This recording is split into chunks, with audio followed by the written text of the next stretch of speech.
हालिया जो मुद्दा कुछ है, जैसे इसमें एक मुद्दा सिंधु जल समझौता है। अक्सर आप पढ़ते रहते हैं कि भारत बार बार क्या कह रहा है कि सिंधु जल समझौता, यह जो समझौता है, भारत का कहना है कि यह समझौता भेदभाव पर आधारित है और सिंधु जल समझौते को संशोधित करने की बात बार बार की जा रही है। जैसे भारतीय प्रधानमंत्री ने कई बार स्टेटमेंट दिया, भारत ने अभी जो परमानेंट कोर्ट ऑफ आर्बिट्रेशन है उसके में भी याचिका दायर करने की बात की और भारत पाकिस्तान के मध्य जो सिंधु जल समझौता 1960 का है उसके प्रावधानों को लेकर भारत जो है उसमें असंतोष है भारत के लोगों में। क्यों? क्योंकि हमारे इधर से ही पानी जा रहा है और बदले में पाकिस्तान हमेशा हमारे विरोधी आतंकवादी गतिविधियों को अंजाम देता है। चलिए अब कमेंट बंद करिए, फोकस कर लीजिए, है ना। सिंधु जल समझौता क्या है, संक्षेप में इसको देख लीजिए। जैसे अगर आप देखें तो यह 1960 में वर्ल्ड बैंक की अध्यक्षता से, है ना, इंडिया और पाकिस्तान के मध्य यह समझौता हुआ और इसमें मध्यस्थता का काम किसने किया? वर्ल्ड बैंक ने, है ना। जो सिंधु नदी है उसमें अगर आप देखें तो सिंधु के अलावा अन्य 5 नदियां हैं और उन नदी के जल बंटवारे को लेकर एक फॉर्मूला तैयार किया गया, है ना। इसमें जो सिंधु नदी की सिंधु और उसकी सहायक नदियों को 2 प्रकार की नदी समूह में बांटा गया, एक पश्चिमी नदियां और दूसरा पूर्वी नदियां, है ना। एक बार मैप पर भी देख लेते हैं और क्लैरिटी आ जाएगी क्या है सिंधु जल समझौता में। जैसे आप देख सकते हैं कि ये जो है इंडस सिंधु जिसको आप कहते हैं इंडस रिवर, ये देखिए। इसके अलावा झेलम और चिनाब, ये तीनों नदियां जो है ये पश्चिमी नदियां कहलाती है ना। जबकि जो अन्य रावी, ब्यास और सतलज, ये देख सकते हैं रावी, ब्यास और सतलज, इसको पूर्वी नदी सिस्टम का पार्ट माना गया। जो इंडस वाटर ट्रीटी है वह सिंधु और उसकी अन्य सहायक नदियां 5 है। सिंधु की आप सभी जानते हैं कौन कौन सहायक नदियां हैं, तो झेलम, चिनाब, रावी, ब्यास और सतलज। इसमें से जो 3 नदियां हैं पश्चिम नदियां, इसके पानी के 80% पार्ट पर पाकिस्तान को नियंत्रण दिया गया कुछ अपवादों को छोड़कर। जबकि जो रिमेनिंग है अगर आप देखें तो रावी, ब्यास, सतलज के जल पर भारत का अधिकार दिया गया। हालांकि यह समझौता शुरू से ही भेदभाव परक है। क्यों? क्योंकि यदि हम नदी में वाटर की डेंसिटी या वॉल्यूम के आधार पर देखें तो जो इंडस, सिंधु, झेलम और चिनाब, इन 3 नदियों में जो पूरी की पूरी नदी तंत्र का लगभग 80% पानी यहां से बहता है, जबकि मात्र रिमेनिंग 20% वाटर जो है वो रावी, ब्यास और सतलज, इन 3 नदियों में अगर आप देखें तो बहता है। शुरुआत से ही यह जो है समझौता कहीं ना कहीं भेदभाव परक था, लेकिन भारत के जो नीतिकार थे उन्होंने पाकिस्तान के प्रति थोड़ा नरम रुख अपनाया कि चलिए भाई, पाकिस्तान जो है वह एक छोटी अर्थव्यवस्था रही है, ऐसी स्थिति में अगर नदी जल को लेकर थोड़ा हम ही कॉम्प्रोमाइज कर लेते हैं, क्योंकि भारत में बहुत सारा नदी तंत्र है। और ये जो समझौता हुआ यह शुरुआत से ही विवादास्पद रहा है। समय समय पर इसकी समीक्षा की बात की जाती रही है ना। देखते हैं एक बार वेस्टर्न रिवर में कौन कौन है भैया। अगर आप देखें पश्चिमी नदियां जो है उसमें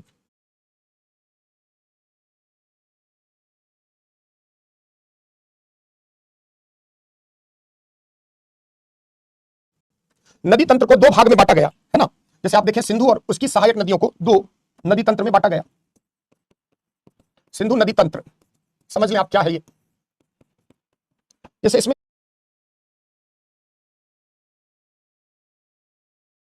एक वेस्टर्न रिवर्स है, वेस्टर्न रिवर्स, इसमें ICJ, I for Indus, C for Chenab और J फॉर झेलम, इन 3 नदियों। और जो ईस्टर्न रिवर है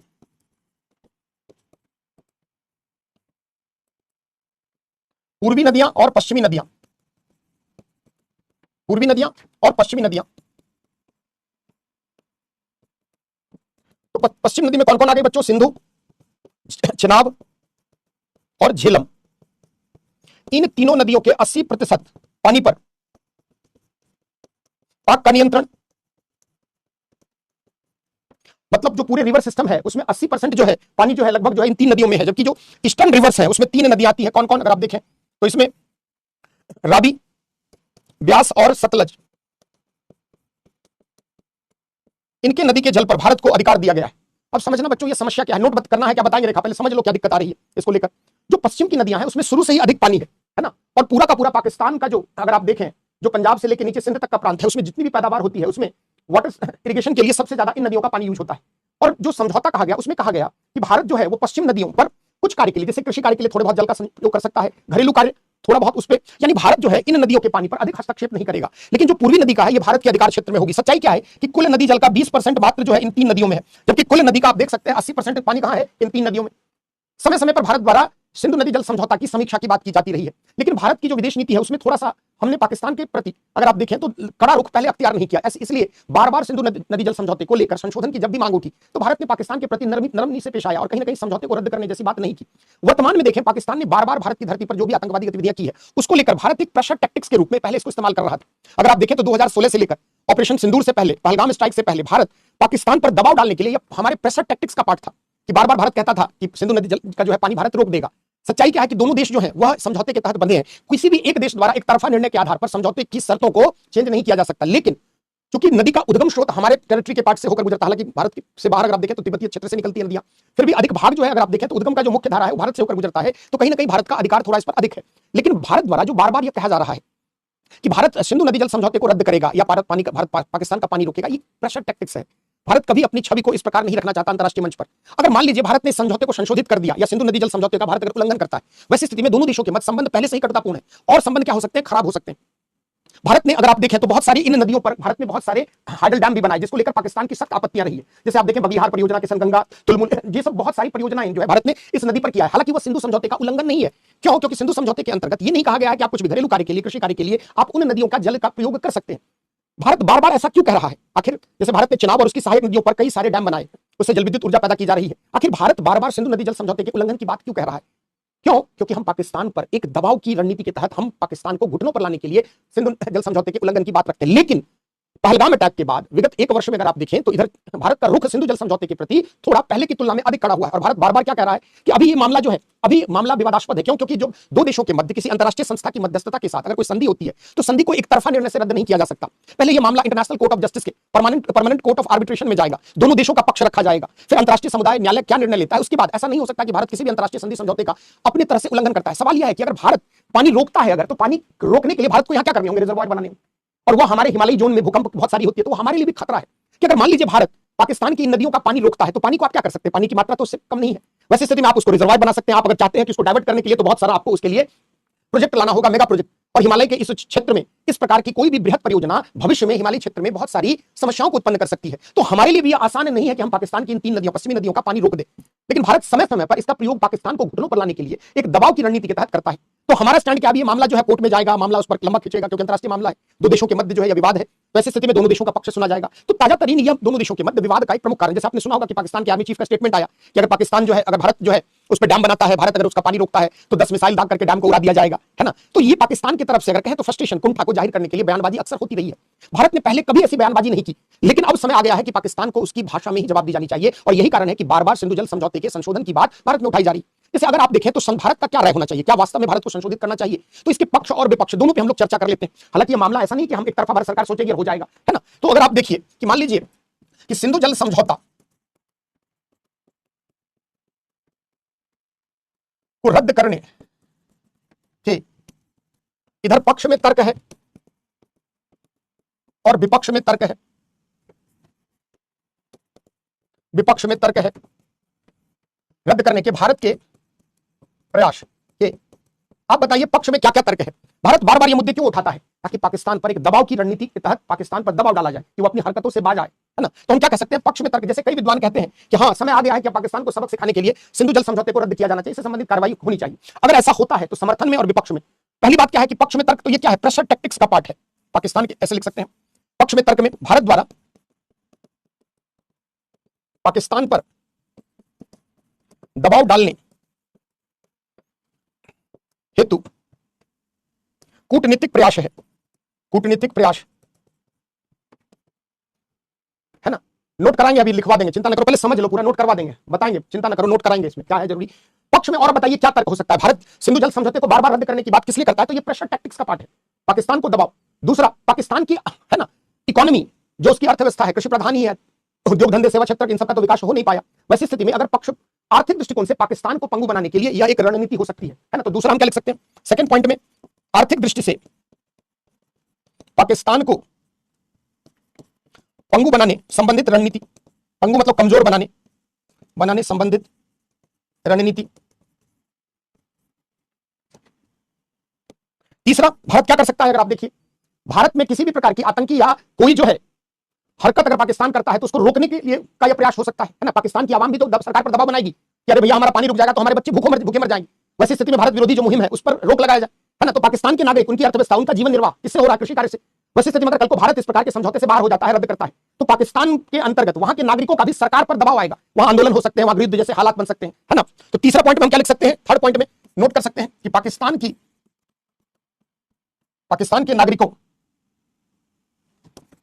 के नागरिकों द्वारा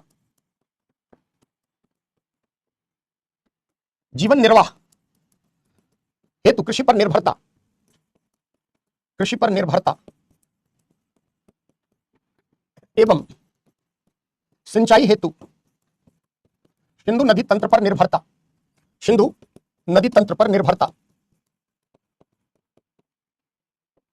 पाकिस्तान में सरकार पर भारत विरोधी प्रयास को कम करने का दबाव।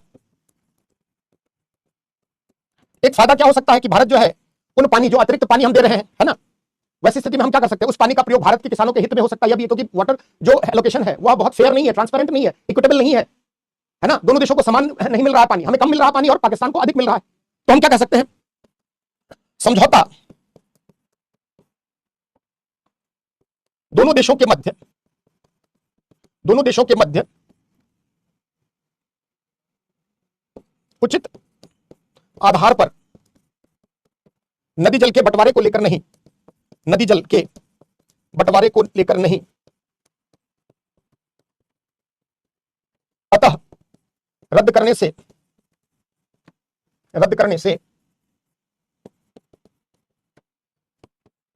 भारतीय किसान लाभान्वित। अब देखो, ये तो समर्थन में तर्क है। अब आप सोचो कि अगर भारत ऐसा करता है, किसी राष्ट्र का जो है पानी अगर रोकता है, तो इसके विपक्ष में भी कुछ समस्या हो सकती है। क्या हो सकता है, पहले कमेंट करके बताएं। क्या अंतर्राष्ट्रीय मंच पर भारत की जो एक शांतिप्रिय राष्ट्र की छवि है, वो नहीं उसको नुकसान पहुंचेगा? ऐसे ही पाकिस्तान और उसके वहां के कट्टरपंथी ताकतें भारत विरोधी गतिविधियों में अंजाम देती रहती है। अब उनको एक बहाना मिल जाएगा कि देखो भैया, भारत ने हमारा पानी तक रोक दिया, हम भूखे मरने को, तो भारत विरोधी जो भी आतंकवादी गतिविधियां हैं, भारत विरोधी अन्य जो भी प्रयास है, वो और गरमा सकती है। तो पहला कि भारत अगर इस प्रावधान, अंतर्राष्ट्रीय संधि, आपने पढ़ा है कि हमारी विदेश नीति का पिलर क्या है, कि जो भी अंतर्राष्ट्रीय शांति सुरक्षा स्थायित्व से संबंधित जो भी समझौता है, संधियां हैं, या यूएन के प्रति भारत सदैव आस्थावान रहा है। वैसी स्थिति में अगर भारत, वर्ल्ड बैंक इसमें इन्वॉल्व है, मध्यस्थता है, तो अंतर्राष्ट्रीय स्तर पर हमारी छवि को तार-तार होगी। दूसरा, जितने भी इस्लामिक देश हैं जो पहले पाकिस्तान के निकट थे, जिसको हमारी विदेश नीति ने धीरे धीरे पाकिस्तान को आइसोलेट करके उनसे उन्हें अलग कराया, दोबारा धर्म के आधार पर, आम जनता, मानवता के आधार पर उनकी निकटता फिर क्या हो सकती है, बढ़ सकती है। तो एक समस्या यह भी आ जाएगी कि भारत विरोधी अभियान गरमा सकता है। तीसरा, पाकिस्तान अंतर्राष्ट्रीय मंच पर इस मुद्दे का अंतर्राष्ट्रीयकरण करके भारत के विरोध में इस्लामिक जगत के देशों का साथ ले लेगा। चौथा, अगर आप देखें तो पानी के मुद्दे पर अगर वो न्यूक्लियर वेपन स्टेट है ना, हमारे पास भी नाभिकीय अस्त्र शस्त्र है, लेकिन अनावश्यक हो सकता है कि कल को चरमपंथी कट्टरपंथी ताकतें अगर सत्ता में काबिज हो गई, तो सिंधु जल समझौते के नाम पर भारत विरोधी नाभिकीय युद्ध का भी खतरा मंडरा सकता है ना। तो ये सारी बातें जो है आपको सोचनी है। भारत प्रेशर टैक्टिक्स के रूप में भले इसका इस्तेमाल करता है, लेकिन भारत भी अंदर से कभी। दूसरा, अगर बात यह है कि अगर आपने मान लीजिए समझौते को रद्द कर दिया, तो पानी 4 बाल्टी या 5 बाल्टी तो पानी है नहीं। ये जो इतनी जो है लाखों क्यूबिक जो है, इतने पानी को करेगा क्या भारत, कैसे डाइवर्ट कर पाएगा? एक दिन में उसके लिए आपको मल्टी मेगा प्रोजेक्ट बनाने होंगे। दूसरा, हिमालयी क्षेत्र में इतनी बड़ी परियोजना, आप इतनी महत्वाकांक्षी रिवर डैम प्रोजेक्ट लाते हैं या रिवर को डाइवर्ट करने के लिए आप कैनाल बनाते हैं, उससे हिमालयी पारिस्थितिक तंत्र को क्या होगा, नुकसान पहुंचेगा। हिमालय में कभी भी, आप सभी ज्योग्राफी में पढ़े कि अक्सर जो है वहां भूकंप की हलचल अक्सर वहां देखी जाती है। वैसी स्थिति में अगर रिजर्वायर बनाया आपने और पानी स्टोर किया, आज ही आप देखते हैं कि क्लाउड बस्टिंग के कारण उत्तराखंड में क्या स्थिति आई। आज आप कश्मीर के भी कई पार्ट में आपने देखा कि क्लाउड बस्टिंग में क्या होता है। क्लाउड बस्टिंग में क्या होता है जी, एक साथ बहुत सारा पानी। तो अगर कल को रिजर्वायर बनाया भी आपने, पानी का रिजर्वायर समझते हैं स्टोरेज के लिए, वैसी स्थिति में अगर हिमालय क्षेत्र में जरा सा भी हलचल हुआ, तो इतना सारा रिजर्वायर आपका जो है टूट सकता है, इतना सारा पानी भारत के क्षेत्र को ही तबाह कर सकता है। तो यह राह बहुत आसान नहीं है बच्चों। इस विपक्ष में भी कुछ तर्क लिखेंगे इसमें, है ना। पहले थोड़ा सिंधु जल समझौता के बारे में संक्षेप में अब आप नोट करिए। लिखिए बस की पॉइंट क्या है इसमें, करंट का पार्ट, इतिहास क्या है वो हमें नहीं जानना, नोट्स में भी आपके इतिहास है ना। लिखिए, बाढ़ ही नहीं आएगी ऐसी, है ना। चलिए मुकेश, जब इंडिया चाइना पढ़ेंगे तो वहां ये सवाल उठाना। पहले आप नोट करो, सभी लोग कमेंट बंद करके, बस की पॉइंट जो है वो नोट करते हैं। लिखिए, भारत तथा पाकिस्तान के मध्य 1960 में विश्व बैंक की अध्यक्षता से, भारत तथा पाकिस्तान के मध्य 1960 में विश्व बैंक सिंधु जल समझौता हुआ, जिस पर तत्कालीन भारतीय प्रधानमंत्री जवाहरलाल नेहरू तथा पाकिस्तान के राष्ट्रपति अयूब खान ने हस्ताक्षर किए। जिस पर तत्कालीन भारतीय प्रधानमंत्री जवाहरलाल नेहरू तथा पाकिस्तानी राष्ट्रपति अयूब खान ने हस्ताक्षर किए। समझौते के तहत सिंधु एवं उसकी 5 सहायक नदियों, समझौते के तहत सिंधु नदी एवं उसकी 5 सहायक नदियों के जल विभाजन को लेकर, ठीक है रवि, लास्ट में, समझौते के तहत सिंधु नदी तथा इसकी 5 सहायक नदियों के जल बंटवारे को लेकर मध्यस्थता संपन्न की गई। बंटवारे को लेकर सहमति लिखो, सहमति दोनों देशों के मध्य हुआ। पैराग्राफ चेंज कर लिखिए, समझौते के तहत सिंधु नदी तंत्र को, समझौते के तहत सिंधु नदी तंत्र को पश्चिमी नदियों तथा पूर्वी नदियों में विभाजित किया गया। पश्चिमी नदियों और पूर्वी नदियों में विभाजित किया गया। पश्चिमी नदी के अंतर्गत सिंधु, झेलम, चिनाब, पश्चिमी नदी के अंतर्गत सिंधु, झेलम, चिनाब नदी शामिल की गई, जिसके 80% जल पर पाकिस्तान का नियंत्रण स्वीकारा गया, जिसके 80% जल पर पाकिस्तान का नियंत्रण स्वीकारा गया। हालांकि कृषि कार्य, घरेलू कार्य आदि को लेकर भारत पश्चिमी नदियों का जल प्रयोग कर सकता है, अभी भी है ही समझौता, कर सकता है। देखिए, पूर्वी नदियों के अंतर्गत सिंधु अपवाह तंत्र की छोटी नदियों, पूर्वी नदियों के अंतर्गत सिंधु अपवाह तंत्र की छोटी नदियों कौन कौन? रावी, सतलज, ब्यास आदि को शामिल किया गया, जिसके जल नियंत्रण का पूर्ण अधिकार भारत को दिया गया, जिसके लिए जल नियंत्रण का पूर्ण अधिकार भारत को दिया गया। उल्लेखनीय है कि यह समझौता दोनों देशों के मध्य जल बंटवारे को लेकर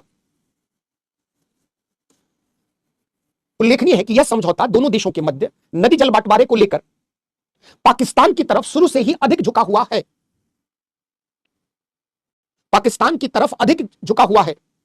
क्योंकि सिंधु और उसकी दो बड़ी सहायक नदियां झेलम और चिनाब, क्योंकि सिंधु नदी और उसकी दो सहायक नदियां झेलम और चिनाब में पूरे सिंधु अपवाह तंत्र का 80% जल समाहित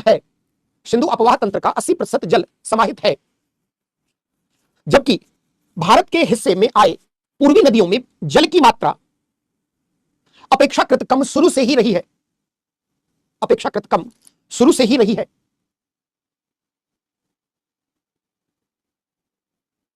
पैराग्राफ चेंज करके लिखिए, भारत द्वारा सिंधु नदी की सहायक नदियों पर कई जल विद्युत परियोजना यथा किशनगंगा, बगलीहार, कोई बात नहीं, उल्लेखनीय है कि भारत सरकार द्वारा सिंधु की सहायक नदियों पर कई जल विद्युत परियोजना यथा किशनगंगा, बगलीहार, जो विवादास्पद है वही कई परियोजना है आदि का निर्माण किया गया है, जिसको लेकर पाकिस्तान की सख्त आपत्तियां रही है। कई बार मामला अंतर्राष्ट्रीय न्यायालय तक पहुंचा और निर्णय भारत के पक्ष में ही अधिक रहा है। जैसे बगलीहार डैम की हाइट को लेकर, किशनगंगा प्रोजेक्ट को लेकर पाकिस्तान की तो आदत है, अरे भाई डैम बनाते हैं, माना कि डैम के लिए वहां रन ऑफ रिवर डैम बनते हैं, है ना, वहां पर जो भी डैम बनते हैं वो कैसे है, वहां रिजर्वायर तो आपको बनाना नहीं है, जहां जल स्टोरेज करेंगे। देखना, समझना, पानी का जो है बहाव कम कब होगा बच्चों, आप ही बताइए। जैसे मान लीजिए, समझाने के लिए मैं बना रहा हूं, है ना, मैं साइंस का टीचर तो हूं नहीं, समझाने के लिए आपको एक आम भाषा में बताने के लिए कोशिश कर रहा हूं। जैसे मान लीजिए आप एक प्रकार से रिजर्वायर बनाए, है ना, और यहां पानी स्टोर कर लें आप इसमें, है ना, पानी इसमें स्टोर कर लें, और यहां से आप जो है आप यहां पे टरबाइन पर गिरा करके आप जल विद्युत ऊर्जा उत्पन्न करें। इसके लिए आपको क्या करना होगा, बहुत बड़ा भंडारण क्षमता बनानी होगी, स्टोरेज कैपेसिटी, और उसके बाद आप क्या करेंगे, चारों तरफ से इसको आप क्या करेंगे, रिजर्वायर बनाएंगे, पानी का स्टोर करेंगे, और पानी को सकड़े रास्ते से निकाल करके आप हाइट से गिराएंगे किस पर, टरबाइन, और आपके टरबाइन जब घूमेंगे तो क्या होगी, इलेक्ट्रिसिटी पैदा होगी। हिमालयी क्षेत्र में इतना बड़ा रिजर्वायर बनाना शुरू से ही रिस्की है, इसलिए run of river water dam बनते हैं। रन ऑफ रिवर मतलब जैसे नदी बह रही है तो उसके लिए स्टोरेज हम नहीं बनाते, बल्कि ये जो नदी बह रही है जहां थोड़ा बहुत हाइट है वहीं पर हमने क्या किया, टरबाइन लगाकर और हमने हाइडल जल विद्युत ऊर्जा पैदा करी, है ना, क्योंकि हिमालयी क्षेत्र आप समझ सकते हैं रिजर्वायर बनाए तो कितना खतरा है। तो जो भारत ने जो किया है, अब देखो इसमें क्या है, यहां पर आप रिजर्वायर स्टोरेज कैपेसिटी नहीं बना रहे, यहां क्या है, जनरली क्या होता है, जो बड़े बड़े हाइडल प्रोजेक्ट में आप रिजर्वायर बनाते हैं स्टोरेज कैपेसिटी, जैसे ऐसे समझो कि पानी की टंकी आपने क्या की, पानी को स्टोर किया और वहां से एक सकड़े जो है रास्ते से टरबाइन पर गिरता है पानी प्रेशर से, और टरबाइन को घुमाता है, रोटेट करता है, उससे इलेक्ट्रिसिटी प्रोड्यूस होती है। अब हिमालयी क्षेत्र में बड़ा बड़ा रिजर्वायर बनाना संभव नहीं है, क्योंकि जहां भी थोड़ी बहुत भूगोल हुई, रिजर्वायर फटा और पानी जो है पूरे के पूरे क्षेत्र को नेस्तनाबूद कर सकता है। तो भारत ने क्या किया, रिवर रन ऑफ वाटर, यानी जो नदी का बहाव तंत्र है उसी में छोटे छोटे जगह जहां पर थोड़ी बहुत हाइट है वहीं पर टरबाइन लगाकर इलेक्ट्रिसिटी प्रोड्यूस किया है। अब इसमें क्या होता है कि पानी जो है वो खर्च नहीं, यहां क्या होता है, पानी रुक जाता है ना, मान लो यहाँ क्या है, पानी रुक गया और फिर पानी के रास्ते से हमने प्रयोग किया और टरबाइन घुमाने के बाद पानी, तो यहाँ पर वाटर फ्लो क्या होता है, कम हो जाता है। लेकिन इसमें क्या है, वाटर फ्लो उतना कम नहीं होता, थोड़ा बहुत फर्क पड़ता है बस। पाकिस्तान जहां भारत कोई परियोजना बनाना चाहता है, पाकिस्तान की तो आदत है ना, हर बात को लेकर अंतरराष्ट्रीयकरण करना, शिमला समझौते का बार बार उल्लंघन करता है। दो देशों के मध्य आपसी विवाद का निपटारा किसी तीसरे मध्यस्थ के बिना नहीं होगा, सिंधु जल समझौता अपवाद को छोड़कर, क्योंकि वो ऑलरेडी शिमला समझौता से पहले का है। तो जब भारत ने बगलीहार डैम बनाया, किशनगंगा प्रोजेक्ट, हर बार मामला अंतरराष्ट्रीय न्यायालय तक पहुंचा कि भारत हमारे हिस्से का पानी छीन रहा है, पानी कम कर रहा है, तमाम। भारत की छवि ऐसी नहीं रही है। दूसरा, हम प्रकृति की दृष्टि से हमारे यहाँ नदी अपवाह तंत्र काफी नदियां हैं, जबकि जो पाकिस्तान की जो भौगोलिक अवस्थिति है, अगर सिंधु नदी और उसकी सहायक नदियां ना रहे तो पाकिस्तान का अस्तित्व ही नहीं रहेगा, है ना। तो समय समय पर बार बार जो है भारत के द्वारा बनाए गए किसी भी डैम को लेकर पाकिस्तान की सख्त आपत्तियां रही और मामले का अंतरराष्ट्रीयकरण किया जाता रहा है। जैसे कई बार डैम की हाइट को लेकर पाकिस्तान ने, वर्ल्ड बैंक कई बार अंतरराष्ट्रीय मामलों के विशेषज्ञ आए और डैम का जब सर्वे किया गया, डैम की हाइट नापी गई, तो थोड़ा बहुत जो है ना, ऐसा नहीं कहा गया कि भारत ने जो है मनमाने तरीके से डैम बनाए हैं, है ना। तो ये पाकिस्तान की तो आदत रही है। अब लिखिए, पैराग्राफ चेंज करके लिखिए, विगत एक दशकों में पाकिस्तान के द्वारा, विगत एक दशकों में पाकिस्तान के द्वारा भारत के विरुद्ध आतंकी घटनाओं, सीमा पार घुसपैठ, भारत के विरुद्ध आतंकी घटनाओं, सीमा पार घुसपैठ आदि के प्रत्युत्तर में, आदि के जवाब में भारतीय प्रधानमंत्री द्वारा 15 अगस्त 2016 को लाल किले के प्राचीर से अपने संबोधन में, 15 अगस्त 2016 को लाल किले के प्राचीर से अपने संबोधन में पानी तथा खून दोनों एक साथ नहीं बहेगा जैसे वक्तव्य दिए गए, जैसा बयान दिया गया, और पानी और खून दोनों साथ साथ नहीं बहेंगे जैसा बयान दिया गया, और तब से लेकर अब तक भारत समय समय पर सिंधु जल समझौते में संशोधन की मांग उठाता रहा है, सिंधु जल समझौते में संशोधन की मांग उठाता रहा है। पहलगाम आतंकी हमले के पश्चात, पहलगाम आतंकी हमले के पश्चात स्थिति और भी तनावपूर्ण हुई है, स्थिति दोनों देशों के मध्य और भी तनावपूर्ण हुई है, जिसके परिणाम स्वरूप भारत ने पाकिस्तान के विरुद्ध युद्ध ब्रैकेट में ऑपरेशन सिंदूर को अंजाम दिया, जिसके परिणाम स्वरूप भारत ने पाकिस्तान के विरुद्ध युद्ध ब्रैकेट में ऑपरेशन सिंदूर को अंजाम दिया। वर्तमान में भारत सरकार सिंधु जल समझौते में संशोधन की याचिका भी दायर कर चुका है, और सिंधु जल समझौते में संशोधन की याचिका भी दायर कर चुका है, और निकट भविष्य में यह मामला अंतर्राष्ट्रीय न्यायालय की देखरेख में उठाया जाएगा। जैसे पीसीए होता है, परमानेंट कोर्ट ऑफ आर्बिट्रेशन, जो आईसीजे का पार्ट है, इंटरनेशनल कोर्ट ऑफ जस्टिस का पार्ट है। पहले मुद्दा वहां जाएगा, दोनों पक्ष आएंगे, सबूत देखा जाएगा, सब कुछ देखा जाएगा, उसके बाद, है ना। अब थोड़ा सा इसको लेकर एक जो इंपॉर्टेंट है, यह तो एक हेडिंग बना लीजिए, जिन्होंने लिख लिया है वो तो ना लिखे, जिन्होंने नहीं लिखा है वो लिख ले। सिंधु जल समझौते को रद्द करने या संशोधित करने के भारत के प्रयास के पक्ष में तर्क और विपक्ष में तर्क, के पक्ष में तर्क और विपक्ष में तर्क। पहले पक्ष में तर्क, पक्ष में तर्क और विपक्ष में तर्क। समझ गए क्या लिखना? पैराग्राफ चेंज करके, सिंधु जल समझौते को रद्द करने या संशोधित करने के भारत के प्रयास के, अब पहले बना लीजिए पक्ष में तर्क। हम क्या कहना, भारत का क्या तर्क है, आर्गुमेंट है। तो पहला लिखिए, लिखा हुआ है, भारत द्वारा पाकिस्तान पर दबाव डालने हेतु समय समय पर कूटनीतिक प्रयास के तहत, दबाव डालने हेतु समय समय पर कूटनीतिक पर लिखा है, ध्यान रखना, प्रयास के तहत ऐसा कदम उठाया जाना, ऐसा कदम उठाए जाने की मांग करना, ऐसा कदम उठाए जाने की मांग करना। इसको लोग इंटरनेशनल पॉलिटिक्स में कहते हैं प्रेशर टैक्टिक्स, है ना। जैसे किसी से आपका झगड़ा होता, देख लोगे, बता देंगे, क्या बताओगे, दबाव डालने के लिए, है ना। तो वही हम लोग क्या करते हैं, पाकिस्तान के विरुद्ध समय समय पर एक डिप्लोमेटिक एफर्ट है, कूटनीतिक प्रयास के तहत ऐसा कदम उठाए जाने की मांग करना। थोड़ी देर के लिए पाकिस्तान साथ हो जाता है। दूसरा, सेकंड लिखिए, ऐसे ही एक देश जो है भूखमरी, गरीबी, निर्धनता, दरिद्रता के महासागर में दिनों दिन डूबता जा रहा है ना। अगर उसको और बर्बाद करना है, भारत हालांकि ऐसा चाहता नहीं, हमारी छवि ऐसी नहीं रही है, तो सेकंड पॉइंट में क्या लिख सकते हैं, आर्थिक दृष्टि से पाकिस्तान को पंगु बनाने और कमजोर करने, है ना, बनाने संबंधित यह रणनीति हो सकती है कि लो भैया स्वाहा, है ना। तो हमने सेकंड पॉइंट में क्या लिखा, आर्थिक दृष्टि से पाकिस्तान को कंगाल बनाना। सभ्य भाषा में कंगाल लिखना ठीक नहीं है, पंगु बनाना, है ना। थोड़ी भाषा की मर्यादा का भी हमें ध्यान रखना है। जज्बातों पर क्या करें, कभी कभी जज्बात साथ नहीं देता जब बात पाकिस्तान की हो जाती है ना। नेक्स्ट, पाकिस्तान के नागरिकों द्वारा जीवन निर्वाह हेतु कृषि पर निर्भरता एवं सिंचाई हेतु सिंधु नदी तंत्र पर निर्भरता पाकिस्तान में सरकार पर भारत विरोधी प्रयास को कम करने का दबाव डालने में सक्षम, दबाव डालने हेतु प्रयुक्त, है ना। पाकिस्तान के नागरिकों द्वारा जीवन, पाकिस्तान की इकोनॉमी किस पर है जी, एग्रीकल्चर पे। बीच में क्या स्थिति हो गई थी आपने देखा ही, तो क्या लिखा है लास्ट में, जो ऐड किया है लिख लेना, पाकिस्तान में सरकार पर भारत विरोधी प्रयास को कम करने का दबाव डालने हेतु प्रयुक्त।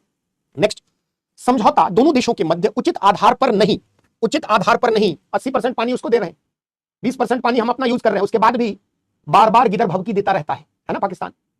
कभी नाभिकीय हमला का,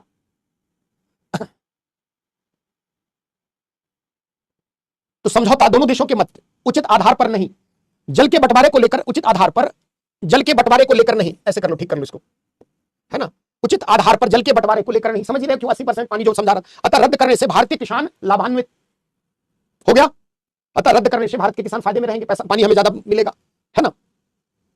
अब चलते हैं विपक्ष में तर्क को, 2-4 पॉइंट नोट कर लेते हैं, है ना। आप सभी ने कमेंट जो किया है बहुत सही है, लगभग सभी लोग समझते हैं। विपक्ष में तर्क,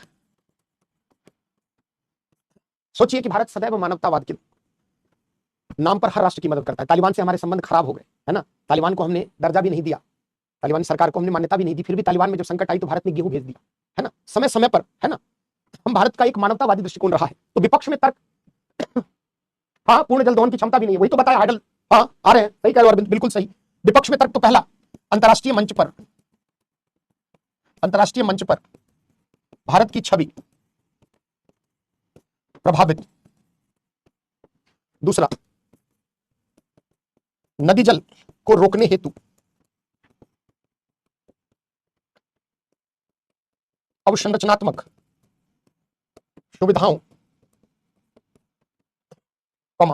तकनीकों व निधियों का अभाव, निधियों का अभाव, निधि समझते हो ना जी, फंड। क्या लिखा हमने, नदी जल, सिंधु के नदी जल को रोकने हेतु इंफ्रास्ट्रक्चर, फैसिलिटी, टेक्नोलॉजी व निधि, फंड, इसका भारत के पास अभाव है, का भारत के पास अभाव, भारत के पास अभाव। एक खतरा हमें है कि पाकिस्तान का दोस्त चाइना ब्रह्मपुत्र नदी में ऐसा दिमाग न लगा दे, एक ये भी आशंका है ना। तो तीसरा पॉइंट लिखिए, भारत के प्रत्युत्तर में, भारत के प्रत्युत्तर में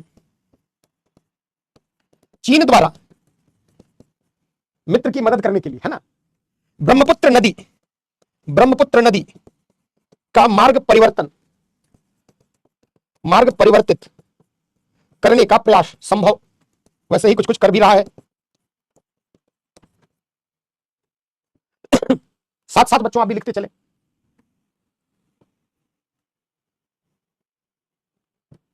इधर भारत ने कुछ किया, जाकर चाइना के पास रोना शुरू कर देगा, है ना। चाइना भी मित्र का पीठ सहलाने के लिए थोड़ा बहुत, है ना, ब्रह्मपुत्र नदी पर वैसे ही बहुत सारे डैम बना रहा है डाइवर्ट करने के लिए, और मेगा प्रोजेक्ट में तो चाइनीज को महारत हासिल है।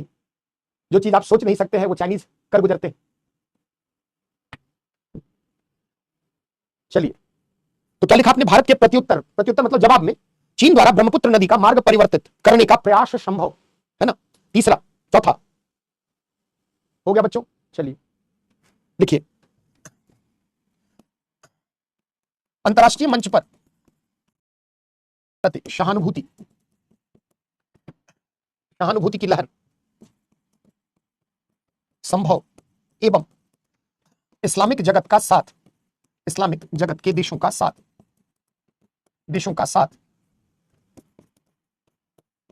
पाकिस्तान के समर्थन में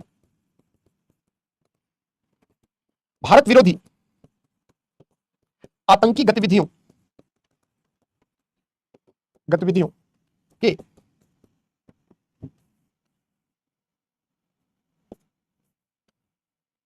गंभीर कोशिश संभव।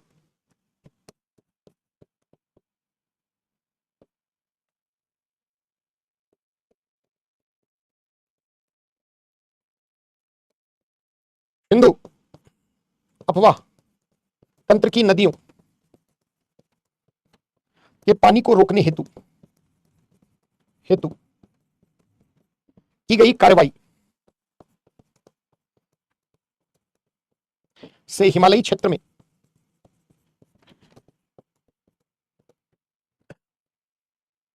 पर्यावरणीय समस्याओं की उत्पत्ति,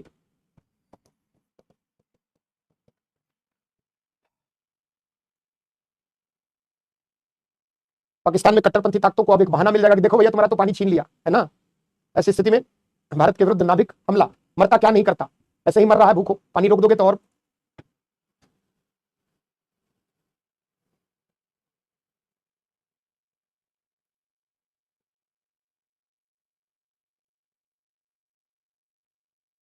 भारत विरोधी आतंकी गतिविधियों की गंभीर कोशिश की, कर लो इसको, की गंभीर कोशिश संभव, डन, लिखने दे मुझे आधा मिनट।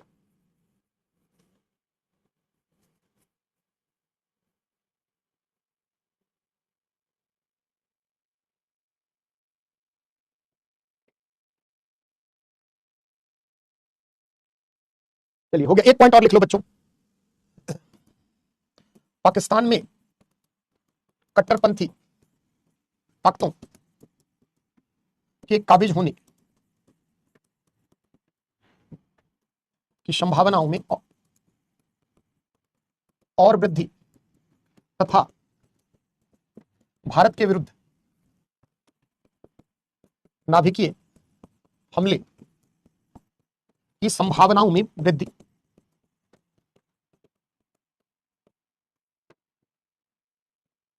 उत्पत्ति क्या लिखा है? हिमालय क्षेत्र में पर्यावरणीय समस्याओं की उत्पत्ति। हाँ मिस्टर खान, पाकिस्तान में कट्टरपंथी ताकतों के काबिज होने की संभावनाओं में और वृद्धि हो जाएगी, है ना। अभाव जो है वो कलह का कारण है। अगर पाकिस्तान में आर्थिक तंगी पहले से ही है और समस्या, अगर पानी ही रोक दोगे खेती बाड़ी चौपट हो जाएगी, वैसी स्थिति में वहां पर इस प्रकार की आतंकवादी मानसिकता, कट्टरपंथी ताकतों का उभार पहले से ही रहा है और बढ़ जाएगा। भारत के विरुद्ध नाभिकीय हमला हमें समय समय पर थ्रेटनिंग देता ही रहता है।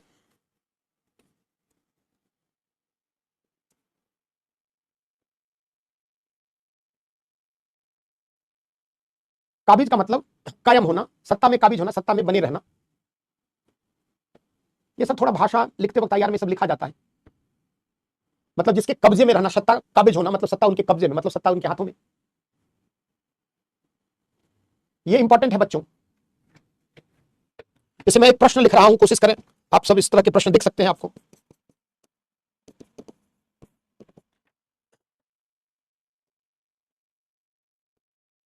क्या भारत सरकार को सिंधु जल समझौता को रद्द करने की मांग करना भारत पाकिस्तान तनावपूर्ण व कटुतापूर्ण संबंधों के लिहाज से कितना सही कदम या प्रयास हो सकता है, अपने मत प्रस्तुत करें। लिखिए ऐसे प्रश्न। बिल्कुल, देखो जनरली राजनीतिक स्थिरता से आर्थिक स्थिरता का मार्ग प्रशस्त होता है, परंतु कई बार इकोनॉमिक प्रॉस्पेरिटी भी पॉलिटिकल स्टेबिलिटी को प्रमोट करती है। लेकिन दोनों में ज्यादा वाइटल, ज्यादा प्रोमिनेंट क्या है? पॉलिटिकल स्टेबिलिटी, है ना। पॉलिटिकल स्टेबिलिटी होगी, प्रॉस्पेरस लीडरशिप हो, फ्यूचरिस्टिक भविष्योन्मुखी रणनीति बनाएंगे तो आर्थिक विकास की संभावनाएं बलवती होगी। कई बार ऐसा भी देखा गया कि कुछ देशों में आर्थिक समृद्धता आई, वहां उससे राजनीतिक स्थिरता कायम हुई, है ना। जैसे ताजा तरीन एग्जाम्पल इसका बांग्लादेश रहा। कुछ अपवादों के हालिया घटनाक्रम को छोड़ दें कि जब पॉलिटिकल लोकतंत्र बांग्लादेश में मैच्योर होने लगा, देखिए बांग्लादेश का इकोनॉमिक प्रॉस्पेरिटी का एक बड़ा कारण ये था। 90 से पहले अगर आप देखें तो वहां भी इनस्टेबिलिटी थी। तो दोनों में देखो लीडरशिप, डिसीजन मेकिंग बॉडी कौन है जी? दोनों में डिसीजन मेकिंग बॉडी कौन है? तो पॉलिटिकल लीडरशिप ही, जो गवर्नमेंट में लोग हैं वही तो डिसाइड करते हैं। तो पॉलिटिकल स्टेबिलिटी इकोनॉमिक स्टेबिलिटी को प्रमोट करती है। दोनों हालांकि इंटररिलेटेड है, समझ गए होंगे। तो आप इस प्रश्न को, क्या भारत सरकार को सिंधु जल समझौता को रद्द करने की मांग करना भारत सरकार द्वारा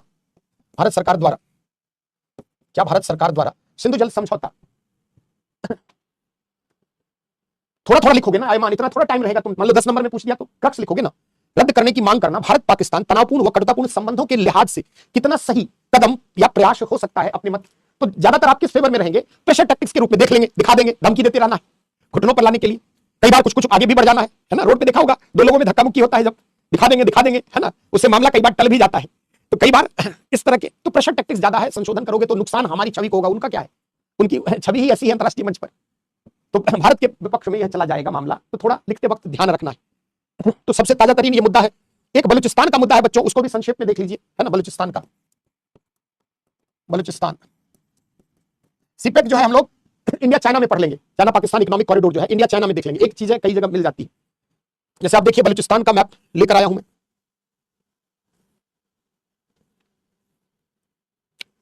देखिए ये पाकिस्तान का ये जो पार्ट है, आप देखें तो ये बलूचिस्तान का पार्ट है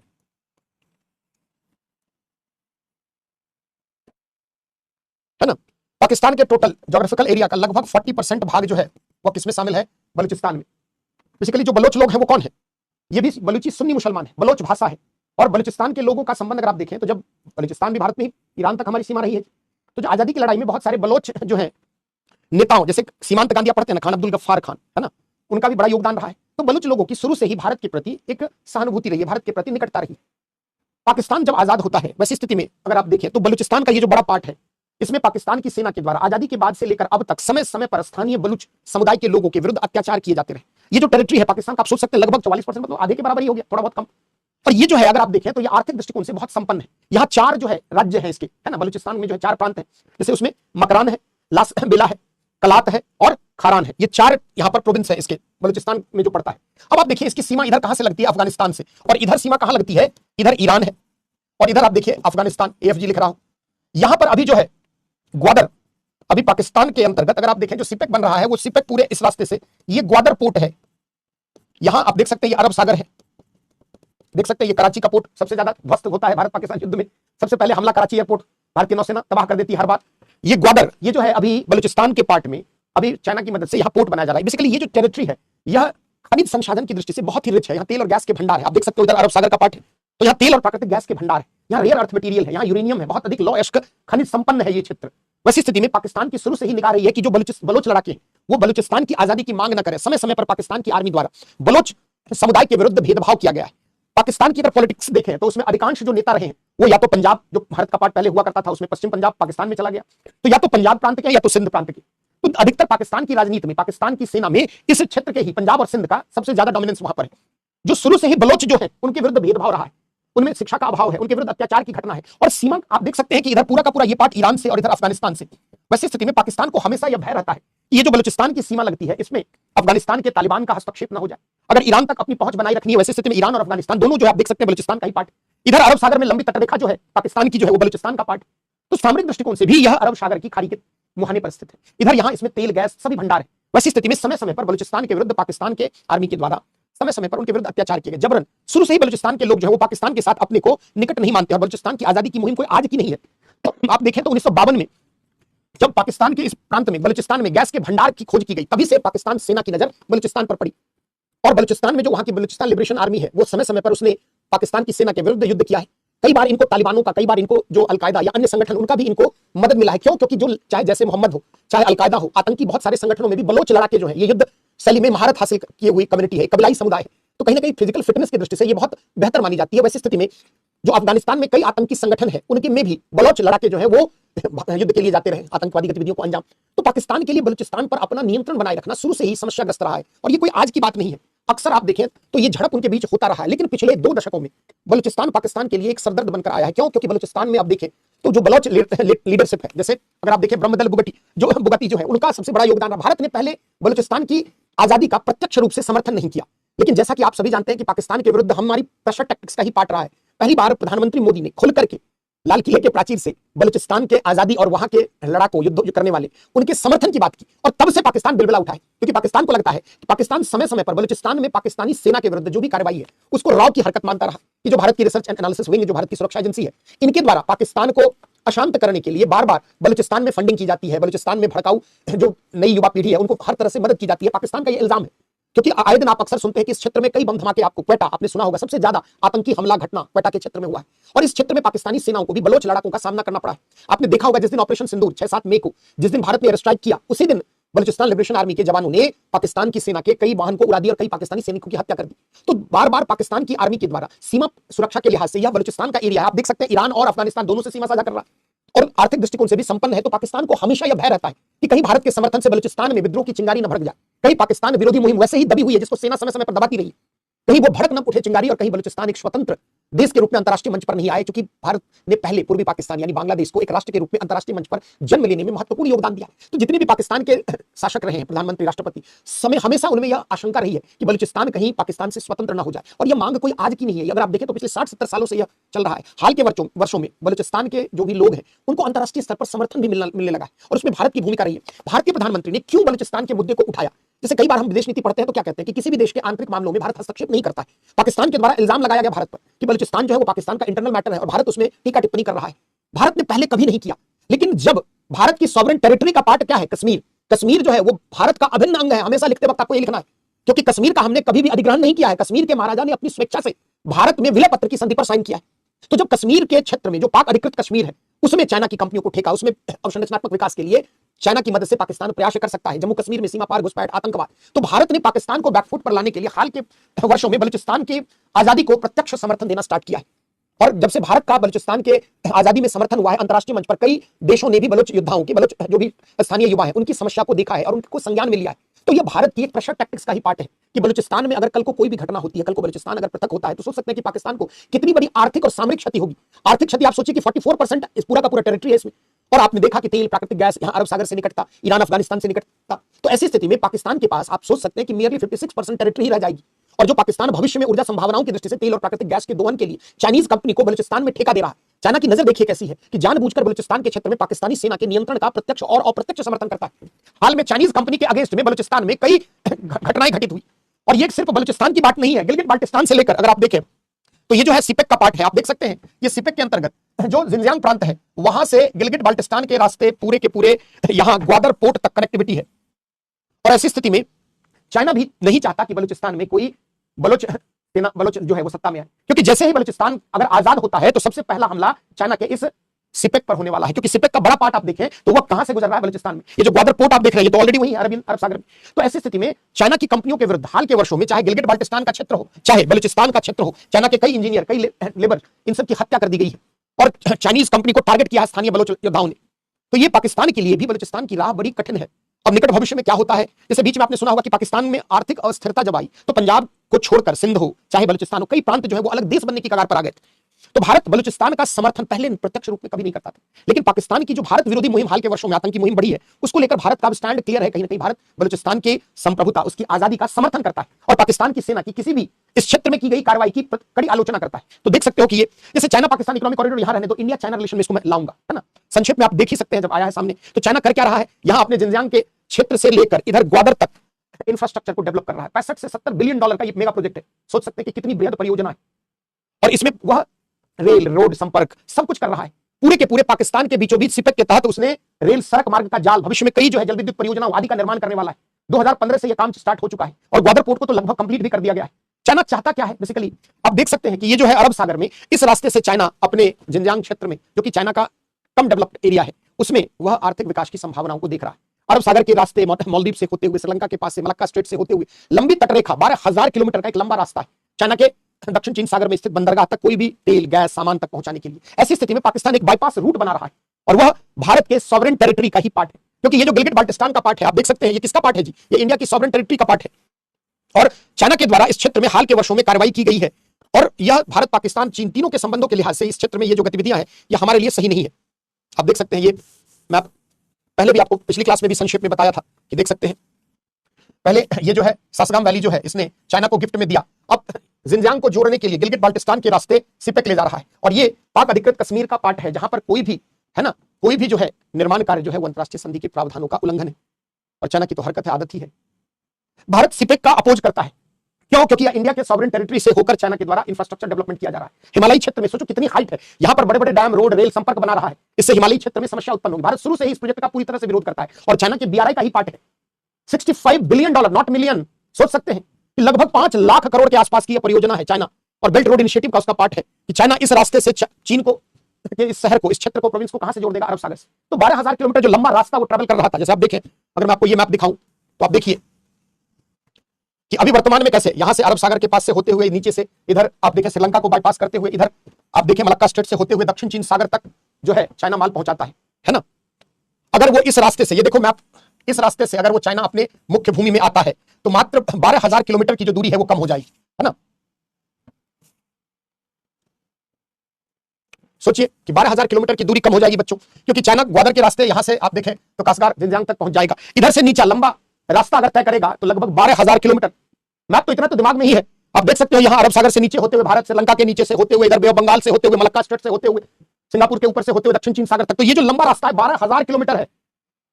अगर चाइना ग्वादर पोर्ट को ऑलरेडी डेवलप कर चुका है, सिपेक प्रोजेक्ट पर काम चल रहा है, वैसी स्थिति में चाइना इसी ग्वादर पोर्ट को इतना हाईटेक बना रहा है कि यहीं से वो सारा माल, रसद, तेल, गैस सब कुछ क्या करेगा चाइना के। और इस क्षेत्र, ये जो चाइना का क्षेत्र है ये अनडेवलप्ड है, यहां भी जो है डेवलपमेंट हो जाएगा, है ना। तो ये सिपेक का पार्ट है ना, चीन का ये तिब्बत का पार्ट है, और ये ग्वादर अरब सागर में है। तो चाइना की एक महत्वाकांक्षी परियोजना है ना। देखो ये पाकिस्तान का मैप है ना, इसमें कितने सारे हाईवे हैं, रेलवे नेटवर्क है, पोर्ट है, सब कुछ है। और ये आप देख सकते हैं कि ये चाइना का पार्ट है, ये पूरा का पूरा डेवलपमेंट कर रहा है, और यहां ग्वादर तक। तो इस रास्ते से अगर वो रसद ले जाएगा, है ना, आईआर है, मैप राजेश सर बताएंगे, वैसे मैप है अगर सिपेक देखोगे तो सोचिए कि अगर चाइना सिपेक को कंप्लीट कर लेता है तो पहली बात क्या, गिलगिट बाल्टिस्तान क्षेत्र होकर ले जा रहा है, जो हमारी संप्रभु सीमा का पार्ट है, और भारत इसके सख्त विरोध, भारत तो बेल्ट रोड इनिशिएटिव का ही उल्लंघन करता, कभी इसको मानता ही नहीं। तो जब इंडिया चाइना पढ़ेंगे तो ये वहां भी आएगा, है ना। तो आप समझ सकते हैं एक शॉर्टकट रास्ता निकाला है जिससे कि 12,000 किलोमीटर दूरी बचा लिया, है ना जी। तो CPEC China Pakistan economic corridor जो है, हालांकि सिपेक के कई प्रोजेक्ट का स्थानीय, जैसे बलोच लोग यहां विरोध कर रहे हैं, गिलगिट बाल्टिस्तान के स्थानीय समुदाय यहां विरोध कर रहे हैं, यहां तक कि पाकिस्तान के लीडरशिप में भी सिपेक को लेकर इंटरनल अगर आप देखें तो कंफ्लिक्ट दिख रहा है। कुछ लोग समझ रहे हैं कि चाइना की यह कूटनीति है ना। तो बलूचिस्तान का जो मुद्दा है उसके बारे में भारत का क्या स्टैंड है, तो एक हेडिंग बनाइए। चलिए अब कमेंटबाजी नहीं, लिखिए बलूचिस्तान मुद्दा, बस संक्षेप में भारत का क्या स्टैंड है। लिखिए पाकिस्तान के दक्षिण, चलिए लिखिए कमेंट नहीं, पाकिस्तान के दक्षिण पश्चिमी क्षेत्र में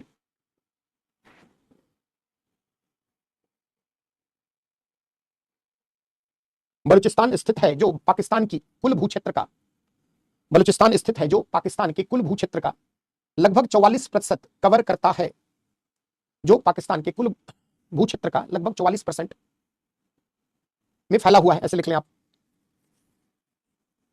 इसमें मकरान, खारान, लास बेला और कलात, मकरान,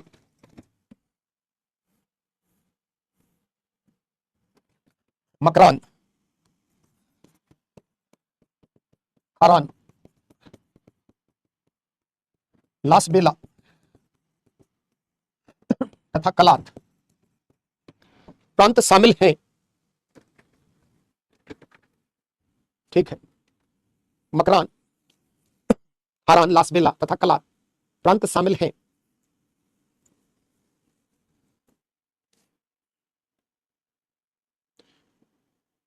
पाकिस्तान द्वारा 1948 से 52 के मध्य, पाकिस्तान द्वारा 1948 से 1952 के मध्य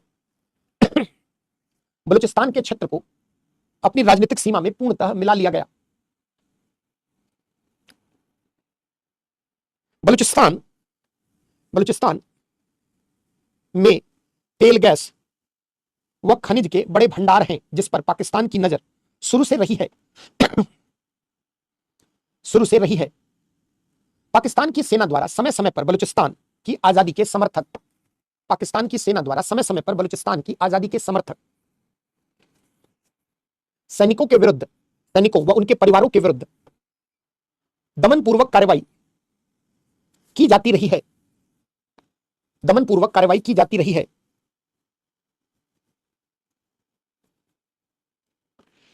बलूचिस्तान का पूरा क्षेत्र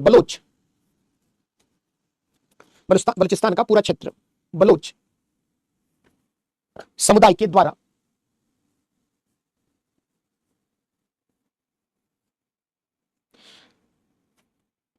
आजादी की मांग,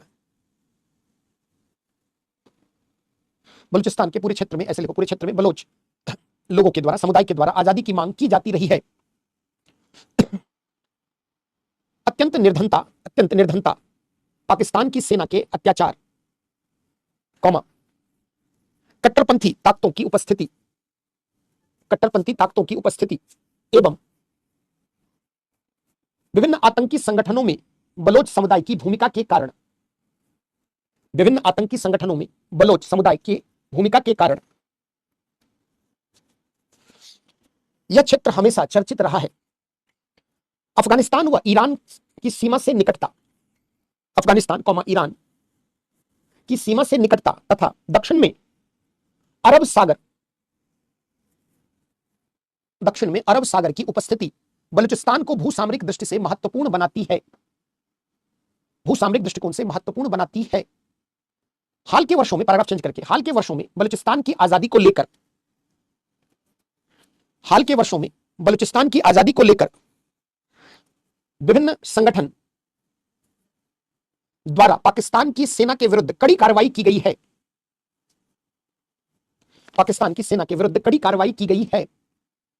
भारत 2015-16 तक बलूचिस्तान के को भारत 2015-16 तक बलूचिस्तान को पाकिस्तान का आंतरिक मामला मानते हुए, बलूचिस्तान को पाकिस्तान का आंतरिक मामला मानते हुए इसमें हस्तक्षेप व इससे संबंधित बयानबाजी से बचता रहा है, परंतु इससे संबंधित बयानबाजी से प्रायः बचता रहा है। थोड़ा इरम समय हो रहा है इसलिए स्पीड हल्की सी बढ़ी है ना। तो क्या बोला था, लाइन दूसरी हो जाएगी। हस्तक्षेप से इससे संबंधित बयानबाजी से बचता रहा है, परंतु पाकिस्तान द्वारा भारत के अभिन्न भाग कश्मीर पर अपना दावा, परंतु पाकिस्तान द्वारा भारत के अभिन्न अंग कश्मीर पर अपना दावा एवं भारत विरोधी आतंकी गतिविधियों के संचालन के कारण 2016 से भारत ने बलूचिस्तान की आजादी का प्रत्यक्ष समर्थन किया है। 2016 से बलूचिस्तान की आजादी का प्रत्यक्ष समर्थन किया है, जिसको लेकर पाकिस्तान की गहरी आपत्तियां रही हैं, भारत मानवतावाद, बलूच समुदाय के सामाजिक आर्थिक व राजनीतिक अधिकारों का हनन, बलूच समुदाय के सामाजिक आर्थिक व राजनीतिक अधिकारों का हनन एवं स्थानीय समुदाय के विरुद्ध पाकिस्तान सेना की बर्बरतापूर्ण कार्रवाई के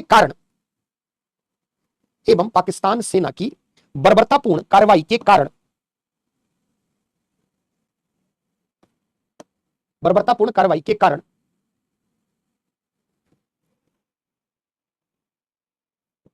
बलूचिस्तान के लोगों का समर्थन करता है। तो भारत का स्टैंड क्या है? देखो, स्टैंड मायने रखता है इंटरनेशनल पॉलिटिक्स में। भारत क्या कहता है कि भैया इनके सामाजिक आर्थिक राजनीतिक अधिकार का जब जाती है सेना अत्याचार करती है, बलूच महिलाओं के विरुद्ध बलात्कार की बहुत सारी घटनाएं, युवाओं को उठा लिया जाता है, जो भी विद्रोही उनकी हत्या कर दी जाती है, उनके परिवार को मार दिया जाता है, वहां के अवैध खनन का पट्टा निजी कंपनियों को दे दिया जाता है, कई विदेशी कंपनी वहां इन्वॉल्व है। पाकिस्तान की सेना जब मन होता है बलूचिस्तान में सैन्य कार्रवाई, सैन्य दमन के जरिए वहां के लोगों को डरा धमका कर रहती है, अक्सर आतंकी वारदात को अंजाम दिलवाती है। तो भारत मानवतावाद के आधार पर, साझा ऐतिहासिक संस्कृति भी हमारी रही है, तो उसके आधार पर उसको नैतिक समर्थन देता रहा है। और हाल के वर्षों में तो हमने विदेश नीति के स्तर पर डायरेक्ट जो है बलूचिस्तान की आजादी का भारत ने समर्थन किया है। तो भारत पाकिस्तान संबंधों में इतने सारे डायमेंशन थे। कल हम लोग इंडिया अफगानिस्तान रिलेशन पढ़ेंगे, है ना। भारत अफगानिस्तान संबंध थोड़ा पढ़कर, होमवर्क जो दिया था मुझे याद नहीं क्या दिया था, पढ़कर आना, है ना। तो अफगानिस्तान भारत संबंध बहुत बड़ा नहीं है, कोशिश करेंगे 1-1.5 घंटे में हो जाए, तो फिर समय बचेगा तो कुछ चाइना के बेसिक बारे में बात कर लेंगे। अब ये क्लास वगैरह 2 क्लास के लिए हम, ये सब हम टीचरों का काम नहीं है अभिषेक कुमार, है ना। 2 क्लास चले कि 1 चले, ये सब हम टीचर डिसाइड नहीं करते, है ना। चलिए, किन्हीं को कोई सवाल है यहां तक में तो फटाफट पूछिए, जिनको सवाल नहीं है। शुभरात्रि। चलिए, मजा आ गया तो अच्छी बात है। अब कल इंडिया अफगानिस्तान देख लेते हैं। आज कुछ टेक्निकल कारण से 15 मिनट क्लास, थोड़ी इंटरनेट की प्रॉब्लम चल रही थी, है ना। चलिए, जिनको कोई सवाल नहीं है, गुड नाइट, शुभरात्रि, थैंक यू वेरी मच। जिनके मन में कहीं कोई डाउट है फटाफट 1-2 मिनट में पूछिए। पूछो ममता यादव।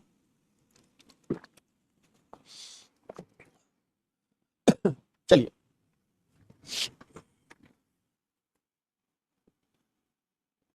धन्यवाद। चलिए कहेंगे, क्योंकि पहले दिन तो पढ़ाने का सौभाग्य नहीं मिला, जीवन यही काम ही है, सुबह से शाम, है ना, रात तक।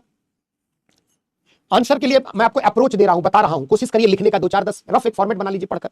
और क्या अप्रोच होना चाहिए रोज आपको क्लास में मिल रहा है ना। चलिए बच्चों, मुझे बहुत बहुत धन्यवाद आप सबका। कल अफगानिस्तान मिस्टर खान पढ़कर आएंगे। बैकलॉग अभी 3 दिन छुट्टी हुई, ममता क्यों नहीं किया? कल इंडिया अफगानिस्तान पढ़ाएंगे, ठीक है। चलिए, बहुत बहुत धन्यवाद आप सबका, थैंक यू वेरी मच। तो एक बार पढ़कर आना तेजी से, है ना। थोड़ा इतिहास को बहुत शॉर्ट रखेंगे, है ना, सिर्फ करंट पे आ जाएंगे।